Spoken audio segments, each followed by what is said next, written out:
Welcome back to our YouTube study channel KTCSE Samastipur.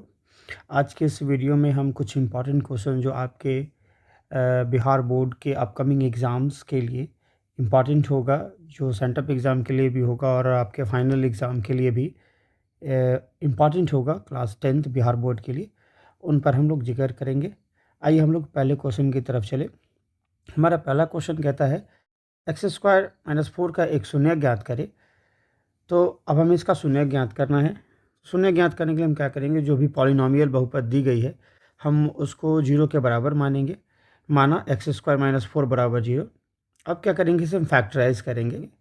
Factorise करने में हम यहाँ लिखेंगे x², और चूँकि 4 2 का स्क्वायर होता है इसलिए हम यहाँ पे 2 का स्क्वायर हमने लिखा। अब यहाँ पे देखिए इक्वल टू 0 माना हमने। अब हमारे पास फार्मूला होता है a² - b² का, जो होता है a - b और फिर होता है इंटू a + b। तो उसके हिसाब से हम तोड़े इसको, तो x - 2 x + 2 के रूप में ये टूटेगा। अब क्या करना है, हमें बारी बारी से इनको 0 के बराबर मानना है। तो हमने जब x - 2 = 0 माना, तो x + 2 = 0, दोनों को अलग अलग माना। तो यहाँ से देखिए x - 2 = 0 जब माना तो x = 2, और जब x + 2 = 0 माना तो x = -2। तो हमारा पहला क्वेश्चन था। आइए अब हम लोग दूसरे क्वेश्चन की तरफ चले। हमारा दूसरा क्वेश्चन है x² - 3 का शून्य ज्ञात करना है। ठीक जैसा प्रीवियस क्वेश्चन था उसी तरीके का क्वेश्चन है। हम क्या करेंगे, x² - 3 = 0 पहले एज्यूम करेंगे। यहाँ पर एज्यूम करने के बाद हम इसे फैक्टराइज करेंगे फिर से a² - b²। चूँकि 3 किसका स्क्वायर होगा तो जान ले √3 का वो स्क्वायर होगा, इसलिए हमने लिखा x² - √3 का होल स्क्वायर = 0 लिखा। अब फिर a² - b² के फार्मूले पर से तोड़ा, तो a - b और a + b के रूप में, तो x - √3 x + √3 = 0 हमने लिखा। अब ये लिखने के बाद हम फिर से बारी बारी से दोनों को 0 के इक्वेट करेंगे, जैसा प्रीवियस क्वेश्चन में हमने किया। जब x - √3 = 0 तो x = √3 हो जाएगा, और जब x + √3 = 0 तो x = -√3 हो जाएगा। ये हमारा आंसर हो जाएगा। आइए हम लोग तीसरे क्वेश्चन की तरफ चले। तीसरा क्वेश्चन है हमारा 4x² - x - 4 के शून्यकों का योग एवं उनके गुणनफल को ज्ञात करना। अब जो हमारे पास उसका जो शून्यकों का योगफल होता है वो होता है अल्फ़ा + बीटा, और उनका जो गुणनफल होता है अल्फ़ा बीटा।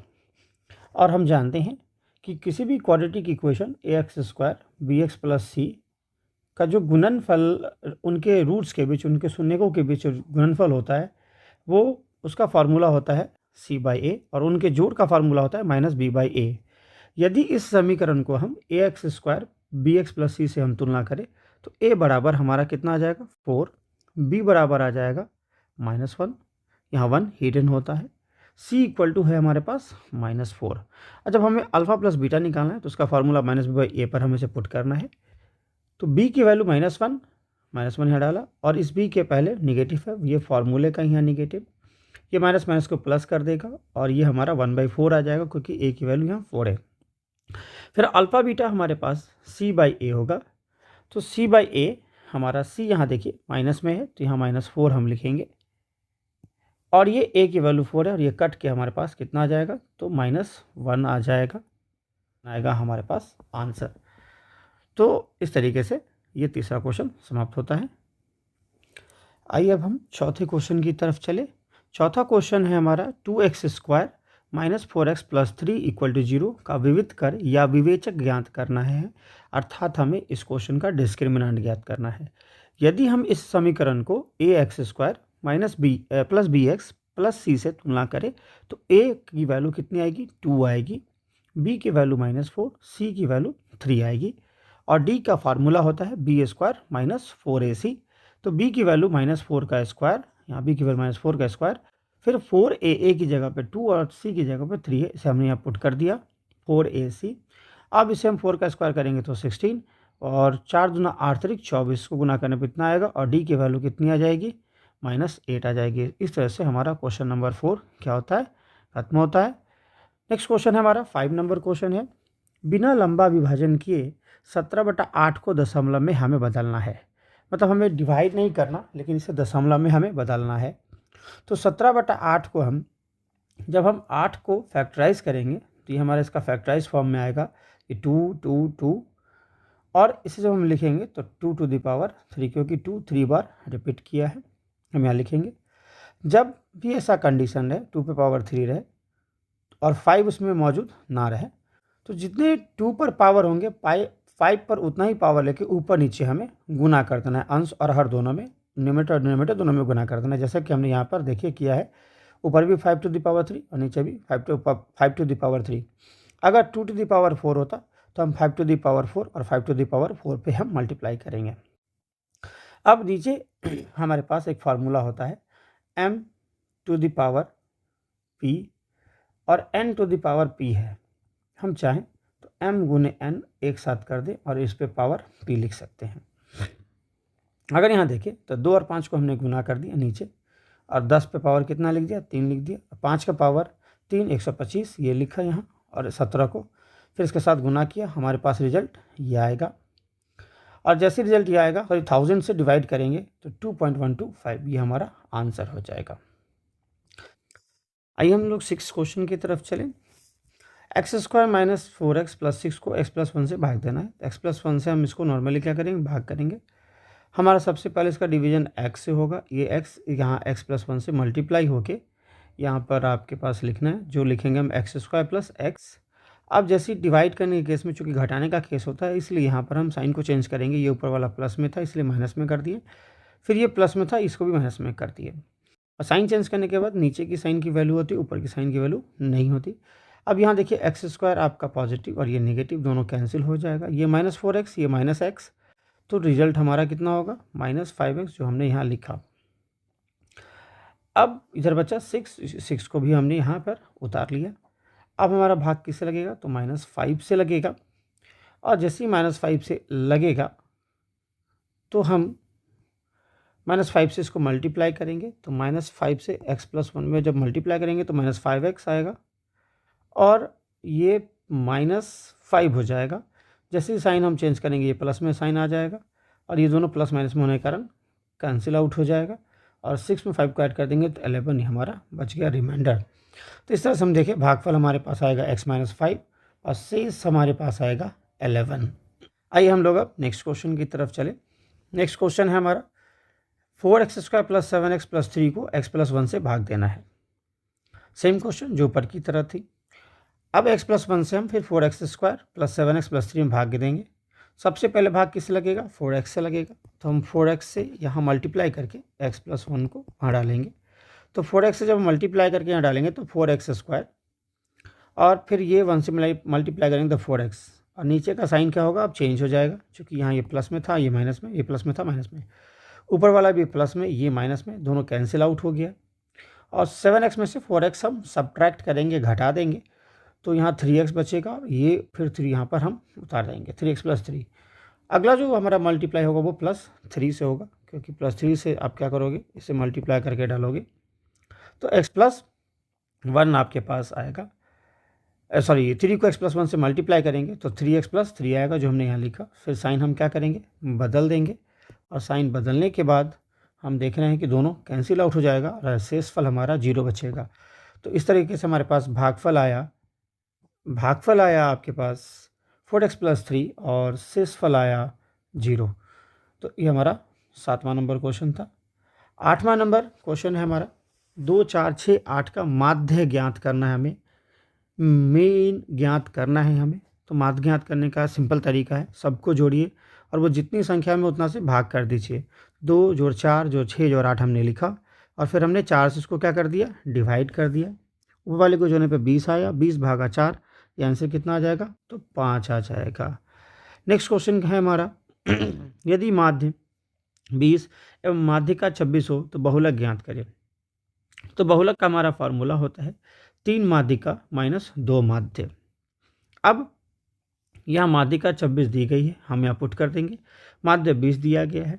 अब इसे मल्टीप्लाई करने के बाद 78 और -40, अब घटाने पे 38 आता है, तो हमारा आंसर हो जाएगा। नेक्स्ट क्वेश्चन है हमारा साबित करें cos a by 1 + sin a plus 1 plus sine A by cos A is equal to 2 sec A. ये हमारा ट्रिग्नोमेट्री का प्रॉब्लम है। अब ट्रिग्नोमेट्री के प्रॉब्लम जनरली हम LHS लेते हैं और उससे RHS से प्रूफ करके दिखाते हैं। हम यहाँ पे LHS लेंगे पहले। Cos A plus 1 plus sine A cos A by 1 plus sine A plus 1 plus sine A by cos A. अब क्या करेंगे हम यहाँ पर इसका एलसीएम लेंगे। ये cos A plus into 1 plus sine ए इसका एलसीएम आया। अब जब इसमें इसको डिवाइड करते हैं तो 1 प्लस साइन ए से जब डिवाइड करेंगे तो 1 प्लस साइन ए कट जाएगा। ये कॉस ए जाके कॉस ए से मल्टीप्लाई होगा, इसलिए ये पार्ट पे हमने क्या लिखा 1 कॉस स्क्वायर ए। अब इस पार्ट पे जब आएंगे तो कॉस ए से कॉस ए को हम क्या करेंगे डिवाइड करेंगे, तो ये 1 प्लस साइन ए इस 1 प्लस साइन ए से मल्टीप्लाई होगा तो 1 प्लस साइन ए का होल स्क्वायर हो गया ये। अब क्या है ये कॉस स्क्वायर ए वैसे ही छोड़ दें आप, फिर ये ए प्लस बी के होल स्क्वायर पर आप तोड़ेंगे, A square plus B square plus 2ab, तो 1 का स्क्वायर 1, बी का square sine square A plus 2ab, 2 into 1 into sine A तो 2 साइन ए। अब यहाँ देखिए ये कॉस स्क्वायर ए और ये साइन स्क्वायर ए मिलकर कितना हो जाएगा 1, क्योंकि फार्मूला होता है sine square theta plus cos square theta बराबर 1, और ये पहले से 1 था तो ये 1 प्लस 2 साइन ए।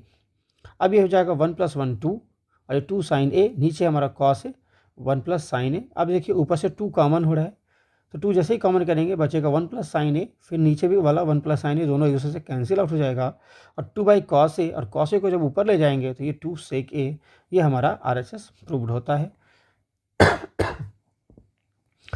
नेक्स्ट क्वेश्चन है हमारे पास, साबित करें cos square theta into 1 plus tan square theta बराबर 1।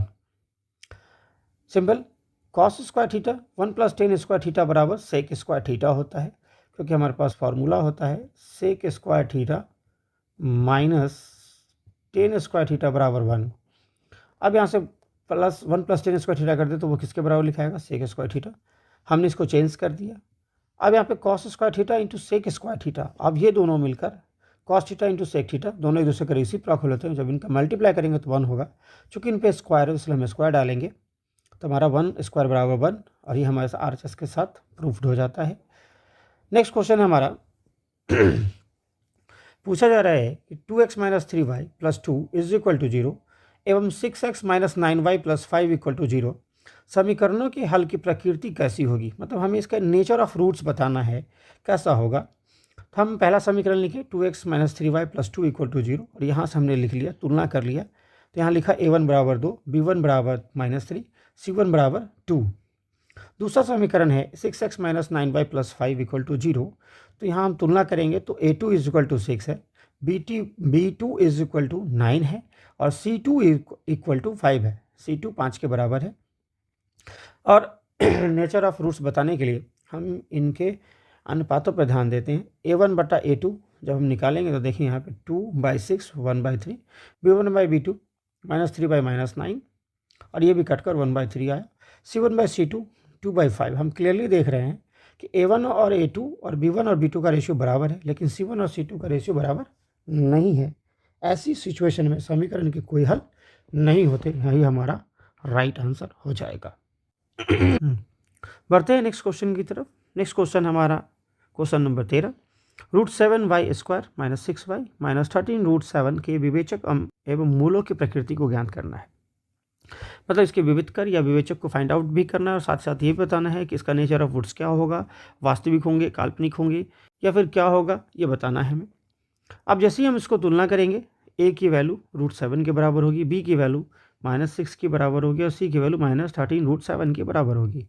हमारे पास d का फार्मूला होता है डिस्क्रिमिनेंट, विवेचक या विविधकर का फार्मूला होता है b² - 4ac। जब हमने लिखा b की वैल्यू -6 का स्क्वायर हम यहाँ पे कर दिए, और फिर 4a की वैल्यू √7, c की वैल्यू -13 √7।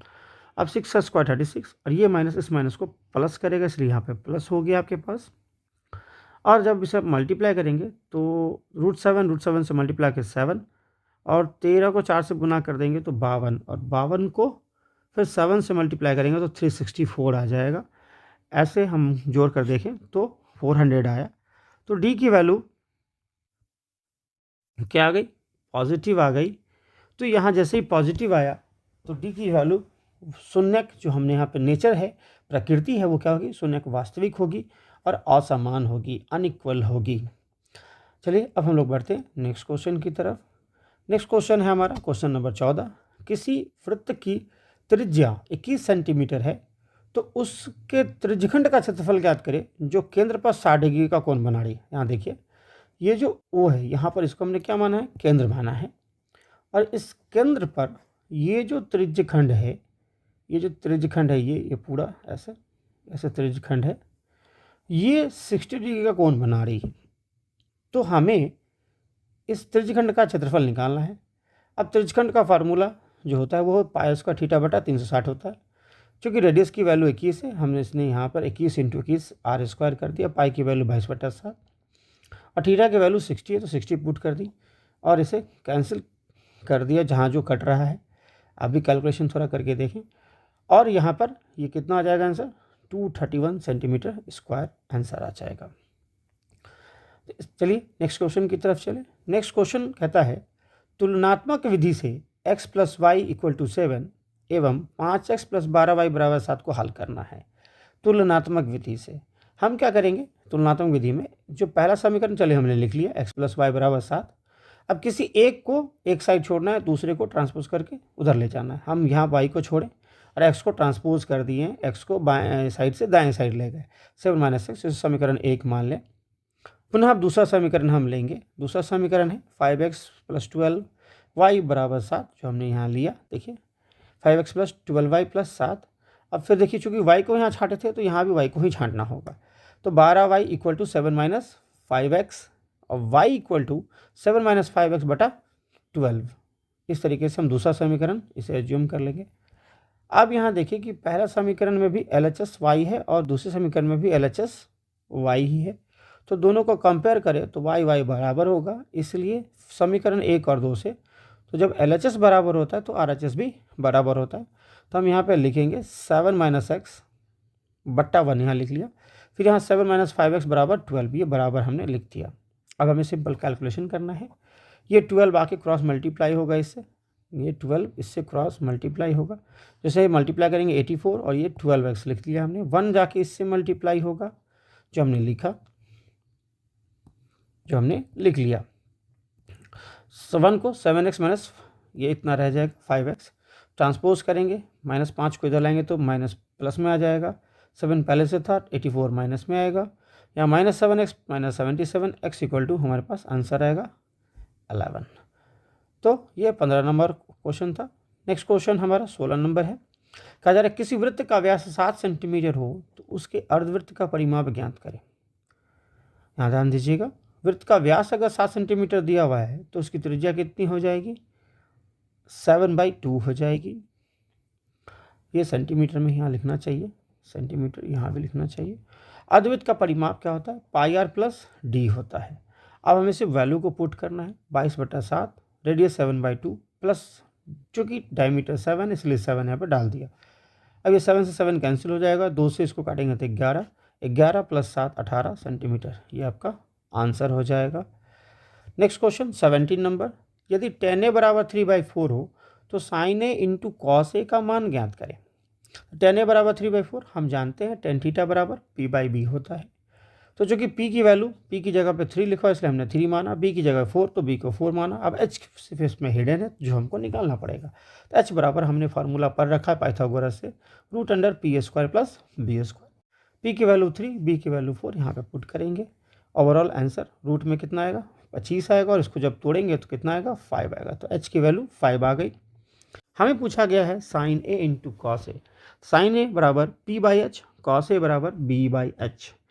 अब यहाँ पे p 3 है तो 3 और h की वैल्यू 5 आई, 3/5, b की वैल्यू 4 और h की वैल्यू 5 तो 4/5। हम इसे मल्टीप्लाई कर देंगे और हमारा आंसर हमारे पास होगा 12/25। ये हमारा नेक्स्ट क्वेश्चन है 18 नंबर क्वेश्चन। यहाँ पर दिया गया है कि ये देखिए एक AP दिया गया है और इस AP का सम हमें फाइंड आउट करना है। तो जब भी AP का सम फाइंड आउट करते हैं उसके 2 फार्मूले होते हैं, SN = n/2 × a + l और एक फार्मूला होता है n/2 × 2a + n-1 × d। दोनों ही परिस्थिति में ये n कितना ही हमें जानना ज़रूरी होता है। चूँकि यहाँ लास्ट टर्म दिया गया है और पहला टर्म दिया गया है तो हम n निकाल लेंगे क्या है, तो उसके बाद इस फार्मूले का भी हम यूज़ कर सकते हैं। अब यहाँ पे आए, सब सॉल्व करते हैं इसे हम। यदि तो यहाँ देखिए हम जब सॉल्व करेंगे तो a बराबर हमारे पास कितना है 25 है, क्योंकि पहला टर्म 25 है। d की वैल्यू आप नेक्स्ट टर्म से पिछले टर्म को घटा देंगे, 88 में से 25 घटाएंगे कितना आएगा 3 आएगा। फिर यहाँ पर an बराबर 100, क्योंकि अंतिम टर्म 100 दिया गया है।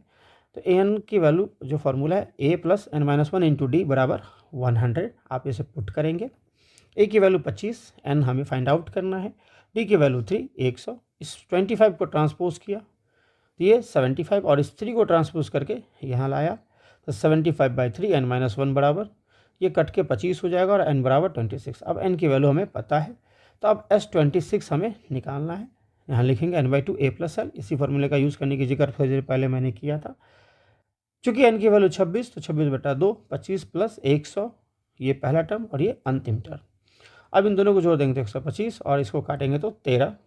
अब इन दोनों को मल्टीप्लाई करने पर कितना आता है 1625 1625। तो इस तरह से हमारा 18 नंबर क्वेश्चन खत्म होता है। चलिए नेक्स्ट क्वेश्चन है हमारा 19 नंबर, जो ट्रिग्नोमेट्री से है। Root under 1 plus cos theta by 1 minus cos theta बराबर cosec theta plus cot theta, ये होता है, ये साबित करना है हमें। तो चलिए हमने LHS को लिया। अब यहाँ पे 1 plus cos theta 1 minus cos theta, हम क्या करते हैं जनरली इस टाइप में, ऊपर देखिए प्लस है तो हम नीचे वाले माइनस साइन को पलटकर कॉन्जुगेट से उसके मल्टीप्लाई करेंगे। माइनस में था तो सिर्फ प्लस में ले लिया, 1 plus cos theta 1 plus cos theta.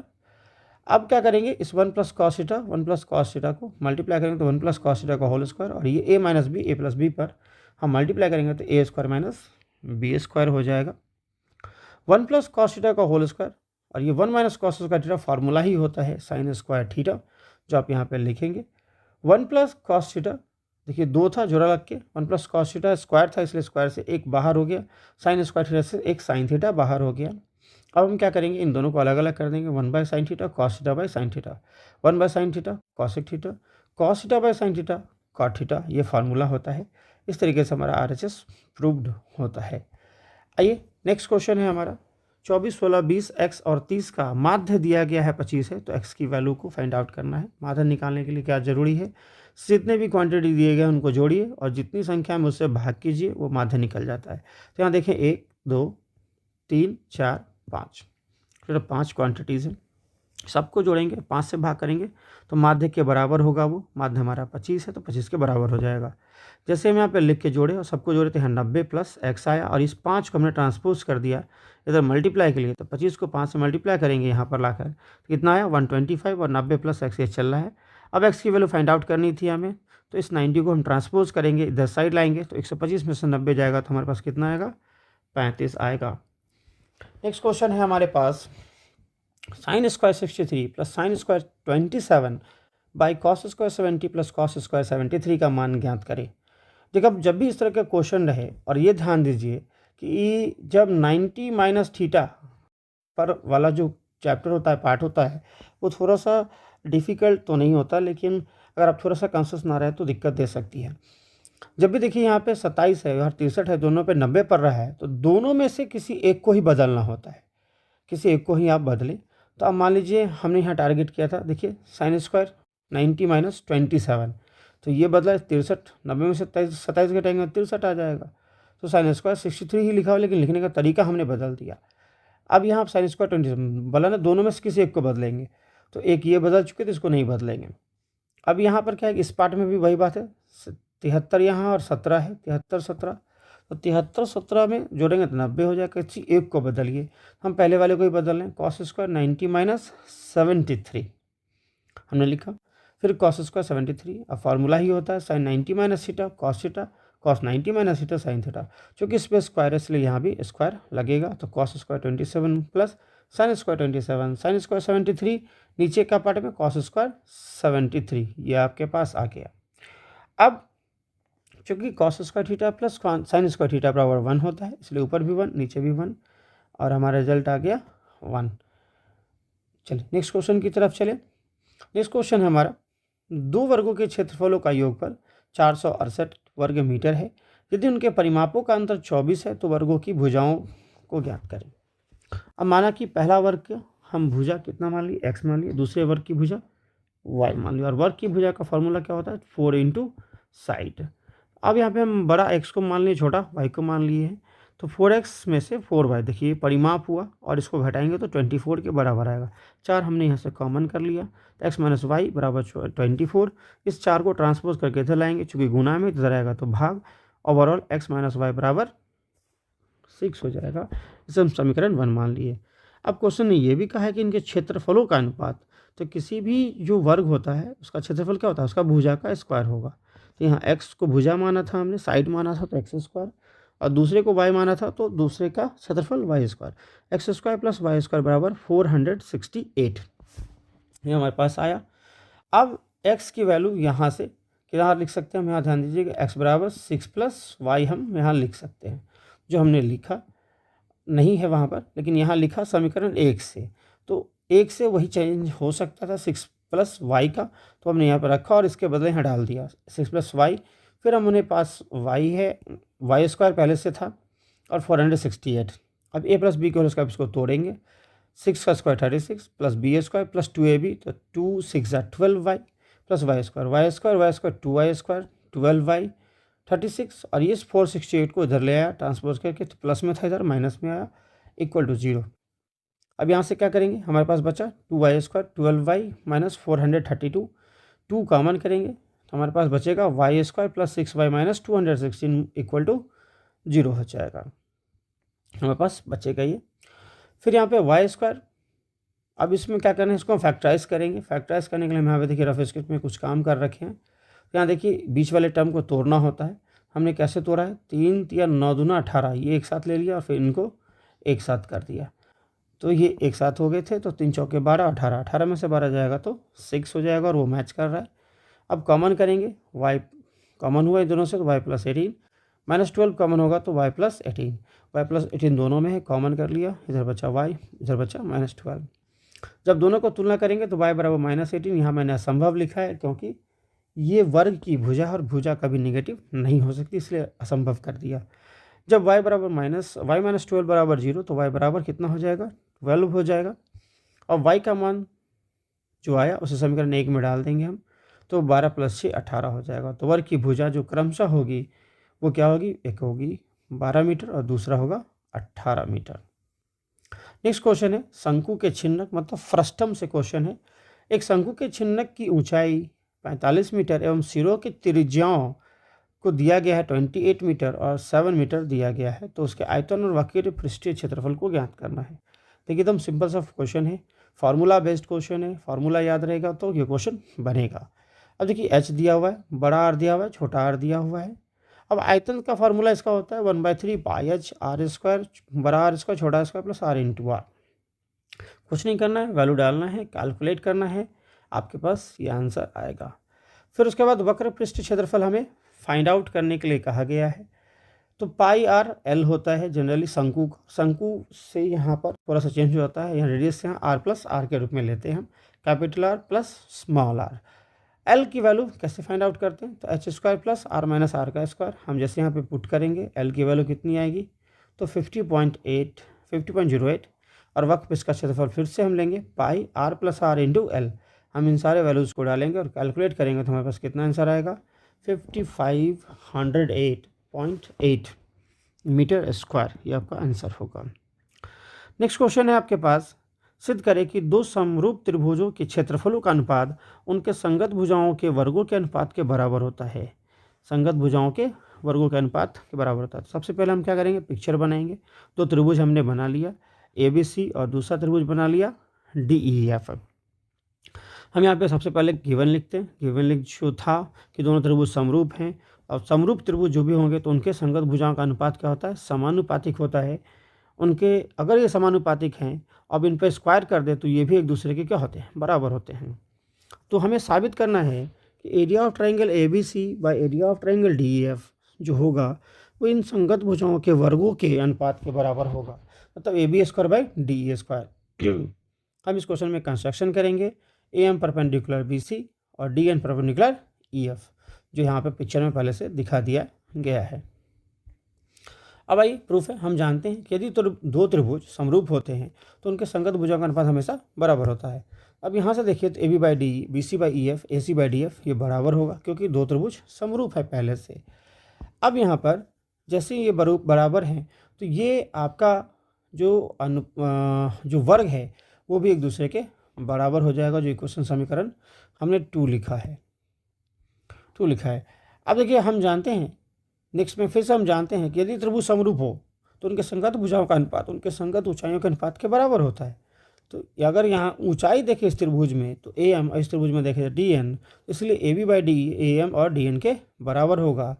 जो स्टेटमेंट हमने यहाँ पे बताया यहाँ से यहाँ तक, उसके अकॉर्डिंग अब हम जानते हैं हमें दोनों त्रिभुज के क्षेत्रफलों का अनुपात निकालना था। तो area of triangle ABC by area of triangle DEF अगर हम करें तो half into base into height. अगर ABC में बेस है BC और हाइट है AM, और DEF में बेस है EF और हाइट है DN। तो ये हमने यहाँ लिखा। अब देखिए BC बाई EF, तो समीकरण 1 में BC बाई EF किसके बराबर है? AB बाई DE के बराबर है। AM बाई DN इस समीकरण तीसरे को देखें तो वो भी AB बाई DE के बराबर है। तो इस तरह से हम इसको चेंज करके यहाँ प्रूफ करके दिखाएं कि AB square by DE square होता है।